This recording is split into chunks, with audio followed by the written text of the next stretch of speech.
மாதவி அம்மா உங்களுக்கு என்ன வேணும்? ஏன் உனக்கு தெரியாதா? பரவாயில்ல சொல்லுங்க சார். அக்கா விஜய் அக்கா உங்களுக்கு தங்கச்சி முறை, அவங்களுக்கு தீபாவளி வரிசை கொண்டு போய் கொடுத்தீங்க. ஆனா கூட பிறந்த அக்கா இதே வீட்ல இருக்காங்களே, இது வரைக்கும் அவங்களுக்கு வரிசை கொடுத்திருக்கீங்களா சொல்லுங்க?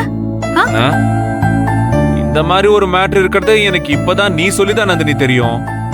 இப்ப நான் எதுக்கு இதெல்லாம் பண்ணணும் அவளுக்காக?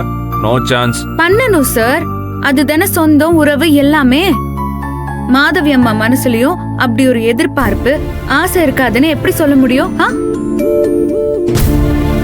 சுத்தி உள்ள எல்லாருக்கும் அவங்க கூட பிறந்த அண்ணன் தம்பி சீர்வரிசை வச்சு கொண்டு வந்து தரும்போது நமக்கு மட்டும் யாரும் தர மாட்டேங்கிறாங்களேன்னு நினைக்க மாட்டாங்களா?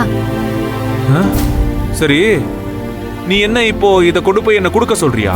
அதேதான் சார்,